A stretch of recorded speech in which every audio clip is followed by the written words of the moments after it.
Seorang mengatakan bahwa ia mempunyai iman, padahal ia tidak mempunyai perbuatan. Dapatkah iman itu menyelamatkan dia? Jika seorang saudara atau saudari tidak mempunyai pakaian dan kekurangan makanan sehari-hari, dan seorang dari antara kamu berkata, "Selamat jalan, kenakanlah kain panas dan makanlah sampai kenyang," tetapi ia tidak memberikan kepadanya apa yang perlu bagi tubuhnya, apakah gunanya itu? Demikian juga halnya dengan iman. Jika iman itu tidak disertai perbuatan, maka iman itu pada hakikatnya adalah mati. Tetapi mungkin ada orang berkata, "Padamu ada iman dan padaku ada perbuatan." Aku akan menjawab dia, "Tunjukkanlah kepadaku imanmu itu tanpa perbuatan, dan aku akan menunjukkan kepadamu imanku dari perbuatan-perbuatanku. Engkau percaya bahwa hanya ada satu Allah saja, itu baik, tetapi setan-setanmu juga percaya akan hal itu dan mereka gemetar. Hai manusia yang bebal, maukah engkau mengakui sekarang bahwa iman tanpa perbuatan adalah iman yang kosong? Bukankah Abraham bapa kita dibenarkan karena perbuatan-perbuatannya ketika ia mempersembahkan Ishak anaknya di atas mezbah? Kamu lihat bahwa iman bekerja sama dengan perbuatan-perbuatan, dan oleh perbuatan-perbuatan itu iman menjadi sempurna. Dengan demikian genaplah nas yang mengatakan, "Lalu percayalah Abraham kepada Allah, maka Allah memperhitungkan hal itu kepadanya sebagai kebenaran." Karena itu Abraham disebut sahabat Allah. Jadi kamu lihat bahwa manusia dibenarkan karena perbuatan-perbuatannya dan bukan hanya karena iman. Dan bukankah demikian juga Rahab pelacur itu dibenarkan karena perbuatan-perbuatannya ketika ia menyembunyikan orang-orang yang disuruh itu diam di dalam rumahnya, lalu menolong mereka lolos melalui jalan yang lain. Sebab seperti tubuh tanpa roh adalah mati, demikian jugalah iman tanpa perbuatan-perbuatan adalah mati. Amin. Amin.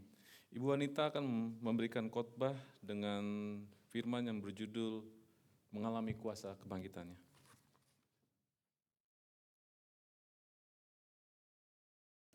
Mari kita mengakui iman kita, Yesus adalah Kristus, anak Allah yang hidup. Yesus adalah Kristus, anak Allah yang hidup. Mari kita saling memberi salam. Apakah saudara membawa kegembiraan bagi orang lain?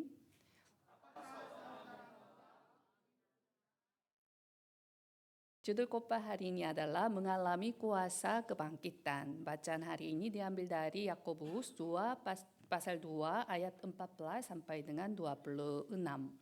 Mulai bulan April ini kita akan menentukan satu tema setiap bulan untuk disampaikan melalui firman mimbar.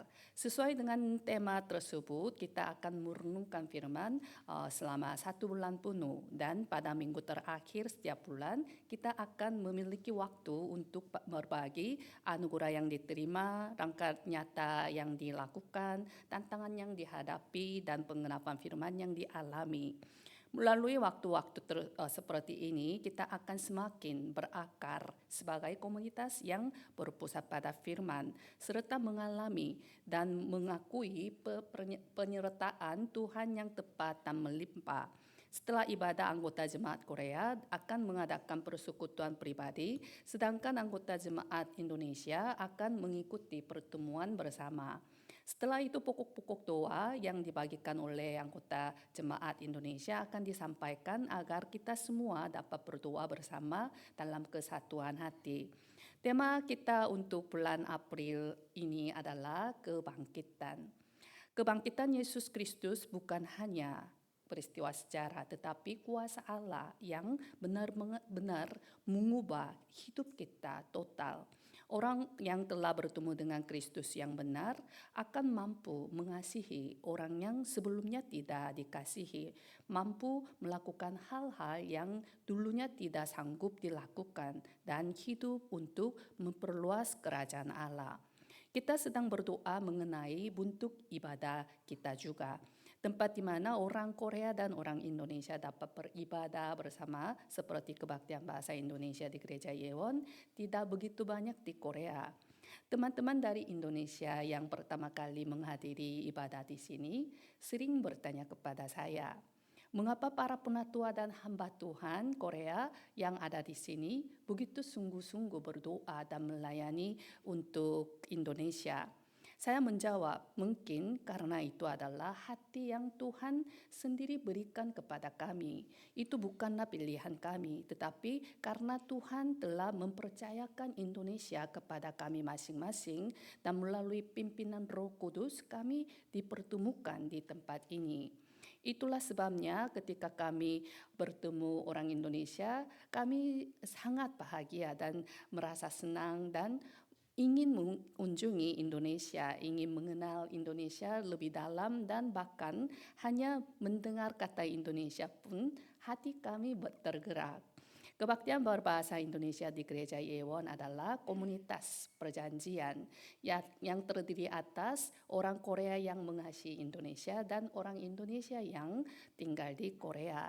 Kita dipanggil untuk saling mengenal, menerima kasih Allah yang bekerja dalam diri kita, memberikannya satu sama lain, bertumbuh bersama, dan dipulihkan menjadi gambar Allah, rupa Allah seperti semula. Kita juga adalah komunitas misi yang dipanggil untuk bersama-sama memberitakan Injil kepada bangsa Indonesia dan seluruh Indonesia. Namun, semua ini bukan karena kekuatan atau usaha kita sendiri, melainkan hanya oleh iman karena kasih karunia Tuhan dan hanya oleh inkarnasi Yesus Kristus, kematian dan kebangkitan Yesus Kristus yang dapat menggenapi perjanjian ini. Yang saya berdoa agar semua anggota jemaat kebaktian bahasa Indonesia di Gereja Yewon mengasihi Allah dan sesama, mengalami kuasa kebangkitan Kristus dan setiap hari semakin meneladani Kristus sebagai milik Tuhan yang berkenan kepada Tuhan. Pokok bahasan yang pertama adalah iman yang mati tanpa perbuatan. Dalam ayat 14 sampai dengan 17, apakah gunanya, saudara-saudaraku, jika seorang mengatakan bahwa ia mempunyai iman, padahal ia tidak mempunyai perbuatan?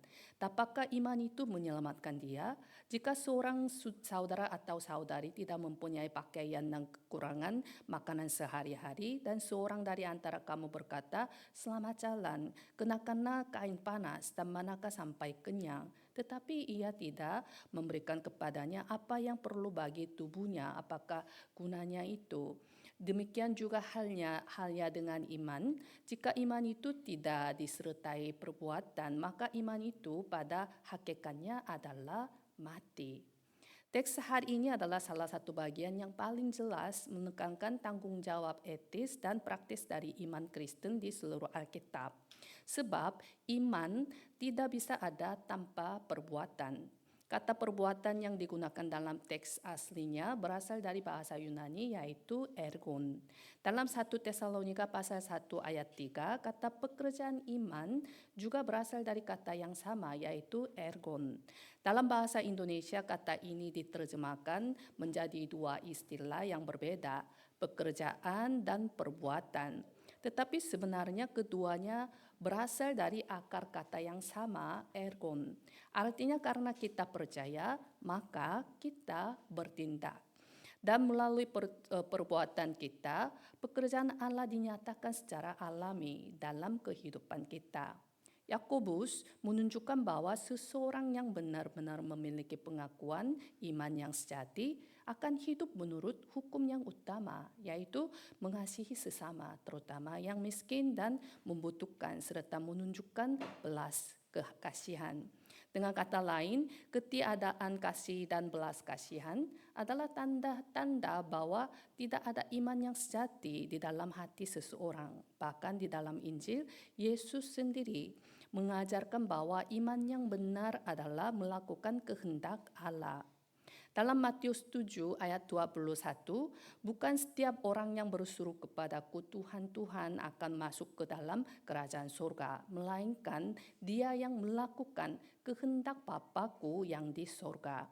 Dalam Lukas 6 ayat 46, mengapa kamu berseru kepadaku Tuhan, Tuhan, padahal kamu tidak melakukan apa yang aku katakan? Yakobus menegur orang-orang yang hanya menerima iman sebagai pengetahuan dan menyatakan bahwa hanya iman sejati yang dinyatakan dalam kehidupan nyata yang dapat menyelamatkan seseorang. Bagi Yakobus, perbuatan berarti tindakan yang secara alami keluar dari iman. Karena orang itu telah dilahirkan kembali melalui Yesus Kristus dan hidup dalam iman kepadanya. Jika seseorang sungguh-sungguh percaya kepada Kristus oleh anugerah Allah, maka setelah percaya sudah sepantasnya muncul buah perbuatan yang sesuai dengan iman tersebut. Dengan kata lain, tindakan nyata dalam mengasihi sesama dan memperhatikan mereka adalah buntung nyata dari iman yang sejati. Keselamatan memang merupakan anugerah yang diberikan secara cuma-cuma karena iman kepada Kristus. Namun setelah diselamatkan dan menjadi ciptaan baru, hidup seseorang harus berubah dari hidup yang berpusat pada aku, menjadi hidup yang memperhatikan orang lain, membawa kegembiraan bagi sesama, bertumbuh dalam kedewasaan rohani dan dikuduskan. Yakobus juga menegur jemaat yang meskipun ada saudara-saudara yang miskin dan hidup dalam kekurangan, tidak memberikan pakaian atau makanan yang dibutuhkan, tetapi hanya mengucapkan kata-kata belas kasihan kosong yang murah dan tidak berguna. Ini bukanlah sikap yang pantas dalam komunitas tubuh Kristus, karena di dalam Kristus kita adalah satu tubuh. Dan jika satu anggota menderita, maka semua anggota turut menderita. Dalam 1 Korintus 12 ayat 26, karena itu jika satu anggota menderita, semua anggota turut menderita. Jika satu anggota dihormati, semua anggota turut bersukacita. Dalam Yakobus 2 ayat 17, demikian juga halnya dengan iman, jika iman itu tidak disertai perbuatan, maka iman itu pada hakikatnya adalah mati. Yakobus menekankan bahwa iman yang tidak disertai dengan perbuatan nyata bukan hanya tidak memberikan manfaat apapun bagi diri sendiri maupun orang lain, tetapi bahkan dapat menjadi batu sandungan dan membahayakan yang orang lain.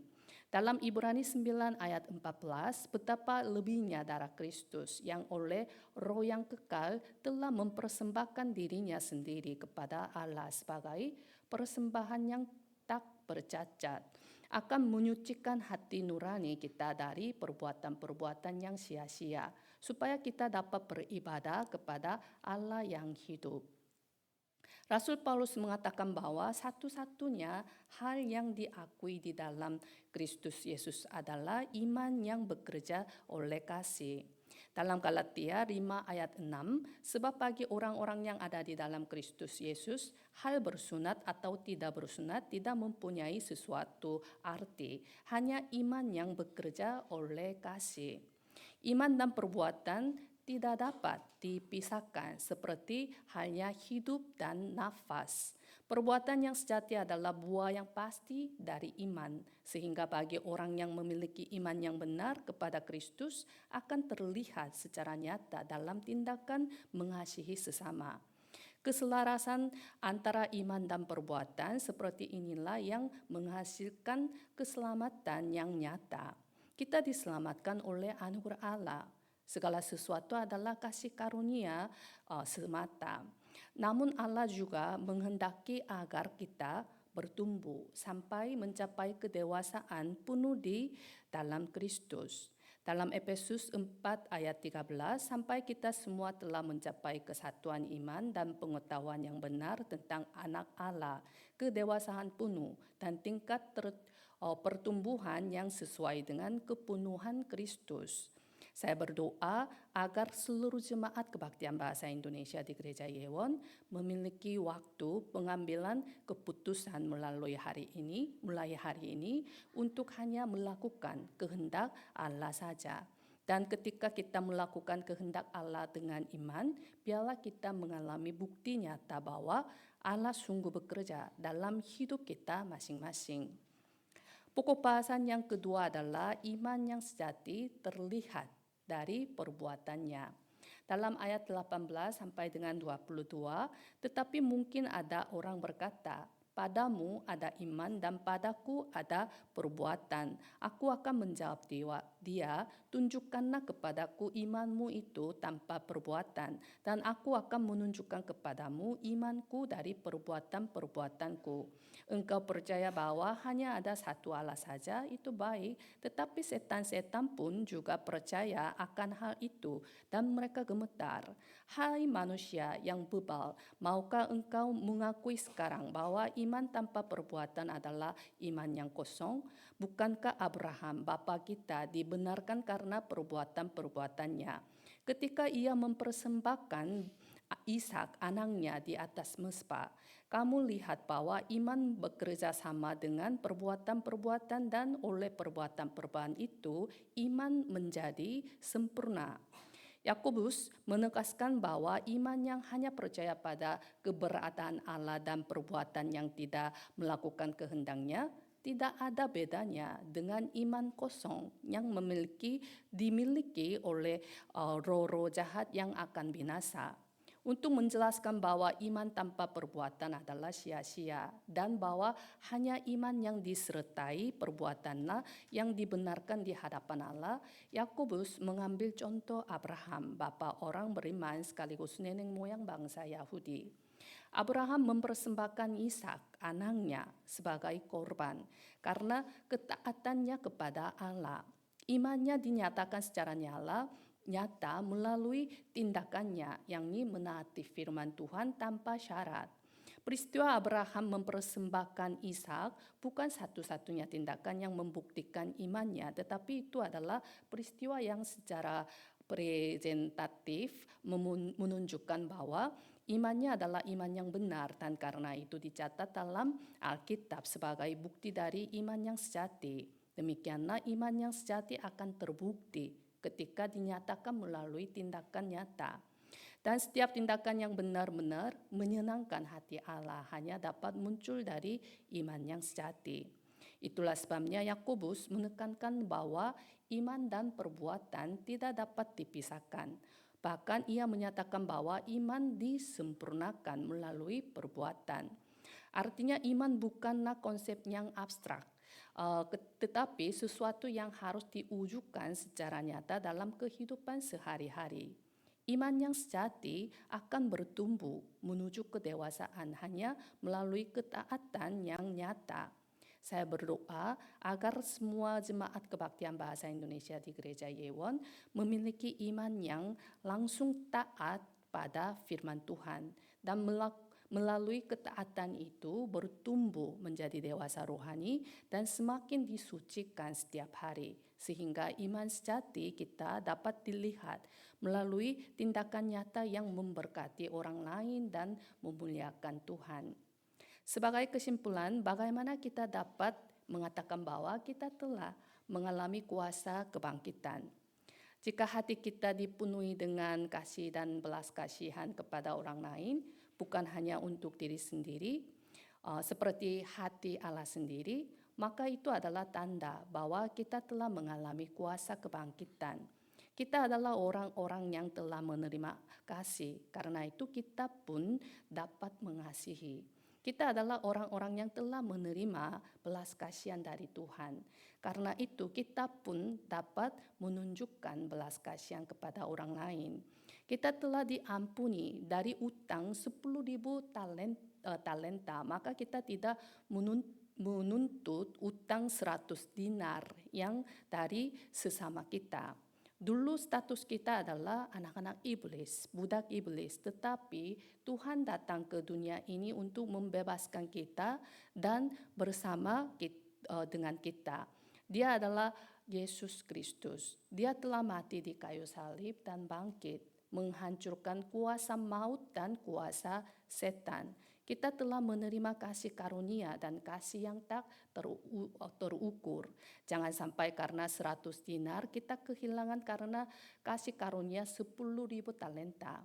Allah yang adalah memilik segalanya, kini sekarang diam di dalam kita, dan Dia adalah Bapa kita. Kepala gereja adalah Kristus. Gereja memiliki kuasa untuk mengalahkan dunia. Hanya gerejalah yang dapat mengalahkan kegelapan dunia ini. Mengundang satu teman pada hari Paskah adalah tindakan iman.